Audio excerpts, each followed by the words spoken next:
Amateurs here for presenting our role play. So first of all, I am myself Harima. I am in the role of Catherine Blackwell, an employee, a senior employee in Universal Company for 6 years. Hi everyone, I'm Ashish and I'm doing the role of Mr. John as a supervisor. I'm the direct supervisor of catering. Good morning, sir. Good morning, classmate. I'm Mahato. I'm playing a role of Miss Davis. She's a HR manager, the company in every corporate staff and has heard it all. Things unfathomable. Good morning, sir. Good morning, all. My name is Yashwant. So I am doing the role of senior manager, Mr. Smith, who is fair, direct, and a firm belief that surprises belong at birthday parties, not performance reviews. Thank you for all joining for us today. Today we are presenting a role play based on the case study titled Ethical Issues in Employee Evaluation and Promotion. The scenario is known our universal company, where decisions about employee promotions are primarily based on performance evaluations conducted by supervisors. The main character in the story is Catherine Blackwell, who has been a dedicated employee here at Universal Company for a full 6 years. Throughout her time with us, she has built a strong track record of performance, consistently meeting and often exceeding expectations in her role. However, now that Catherine has become eligible for a deserved promotion to the next level, her immediate supervisor has submitted to a performance evaluation report that is unexpectedly negative. So this report raises questions about her recent performance, creating a serious ethical dilemma around key principles like fairness in assessments, transparency in the evaluation process, and the responsibility the management holds in making these critical career decisions.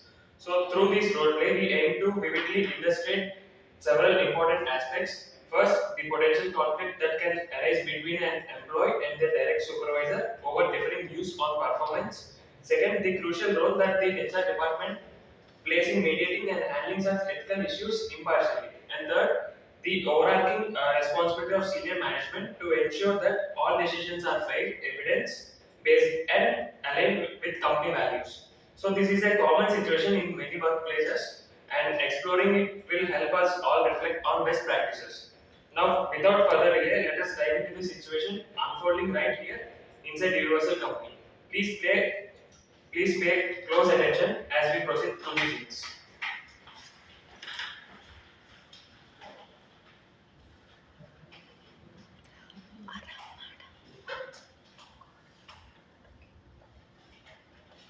May I come in? Yes. Good morning, Ms. Davis. Thank you for seeing me on this call. Thank you. And tell me, what's on your mind? Well, Ms. Davis, I see and I learned about that evaluation letter submitted by my supervisor, Mr. John, and I'm literally completely shocked about that and deeply confused about it. I see. But what specially concerns you about it? Yeah. Well, it states that I'm weakly on, like what I will say, I'm weak on my teamwork skills and overall my productivity on this recent month. But no, it's not accurate. I know that what I did because I did all my teamwork projects, everything on the time itself without any delay or any problems or issues on the reporting time. That is noted. And I appreciate that spirit. But do you have any documents that support your contribution? Yeah, I'm having because I am being I'm trusting in being prepared before I know that because something will happen. So it's been good. So I'm having everything that the previous evaluation reports copies and the projects I'm handled, including the timelines, the feedback, outcomes. Even the last year, the last targets that we did meet now that merit came like for acknowledging my part was very good. So I am having that also. Impressive, Catherine. Let's start what you have. All the documentation is always important and helpful. Yeah, see, Davis. I'm not here for just creating a conflict now. I just want to know what is happening with this. At least I did my work now, so I am in the right. That's very reasonable position, Catherine. This process is meant for situation like this. And so, your concern will be taken seriously. You will check every document, everything, carefully and fair. Don't worry, I talk to Mr. John. We will arrange a meeting for you also. But in the meantime, you have to arrange all the information, documentations, okay, and send to me officially. Thank you, Davis. I'm appreciating that. At least I will get a chance to present my work and explanations. So I think it's not a word, not a strong word for presenting my performance review. Not at all. It's exactly the right word. Thank you. So I assure you, your voice will be heard. Thank you.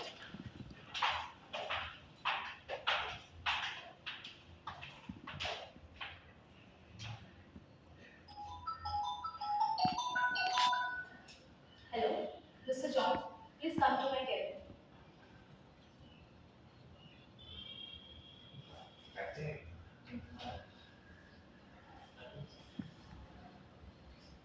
Hi, Ms. Davis. I figured out that I'll hear from you after getting came into the office. Yes, please have a seat. First of all, thank you so much for making time, Mr. John. Yes, Kevin came to us about a concern in our evolution, especially about the feedback around the productivity and teamwork. Now, I would like to listen what your perspective. My evaluations reflect my clear assessment. Over the past few months, I've noticed some gaps, more or less about the leadership roles in the company. I stand by what I do.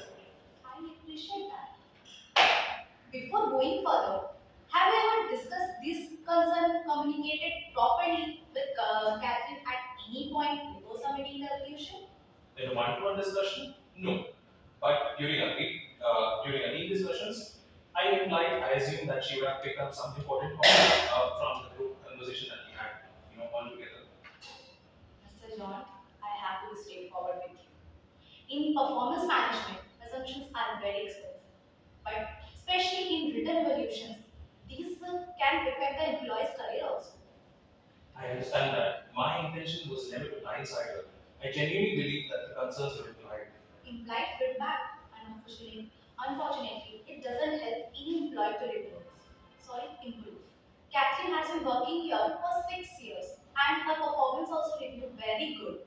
But a sudden change in her evolution without any guidance, without any coaching, it can create some serious concern and problem. You're right. I could have handled the conversation better. To be fair, she's ready. I never doubted that. Mm. That's an important acknowledgement, Mr. John. But the question is now how we can move forward ethically and constructively. I would like to bring everyone into a joint discussion. Yourself, Catherine, and senior management. And we will discuss everything carefully. And we will do something and we will make sure that the final decision should be fair. I'm open to that. If there's a gap in the process, I just want to be a part of fixing that too. Not just for catering, but for the entire team.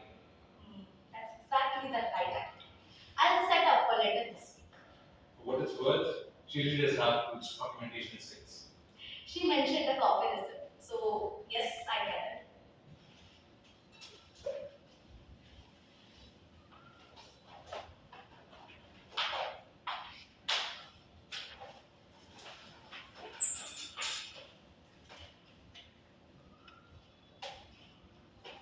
Mr. John, thanking you for this conversation. I want to be clear. I'm not here for an argument. I just have to understand what is happening here. I appreciate that, Kathleen. For in return, I would like to give some directness in this conversation. Looking back at how this has unfolded, I should raise my concerns while we were discussing. And that did not happen, and that's the gap that I Okay.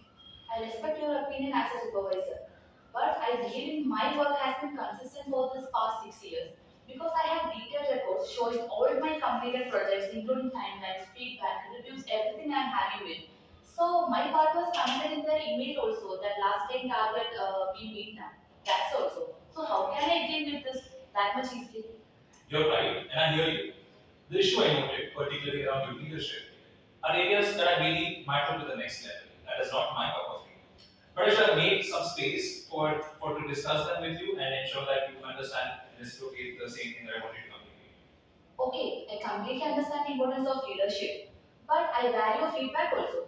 In fact, I truly wish this specific thing should be concerned to me earlier. Is it? Because if you send me earlier, at least in the monthly reviews, I can notice that I can make improve on that, and I will make some progress before the final evaluation. But you didn't tell me that now it feels like I was caught off guard. Perhaps you're right, Kathleen. Communication could have been better on both the sides. I thought some hints were there, but clearly they weren't liked enough. This matter should be definitely discussed with the top level management, and before any final decision is made on the promotion, I would like to have a word with the others also. Okay, sir, I respect your opinion, but I believe this evaluation is truly not at all truly reflecting my overall performance and contributions I gave to this universal company. So I hope I will get a fair chance or to explain my work and my reports to the superior management. I completely agree with you, but this is something that we need to discuss with the top level management before a final decision is made. This is exactly the kind of conversation that should inform an evolution. Catch it. By the way, do you prepare any documents? Yes, I have the project reports, email correspondence, and everything. And it's always organized by the chronological order and cross reference.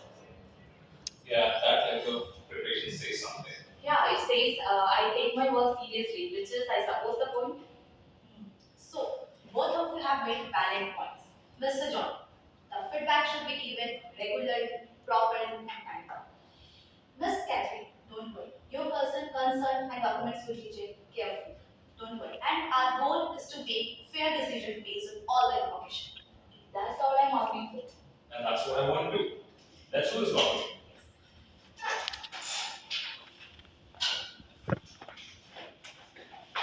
What Mahato, Catherine Blackwood, the application, senior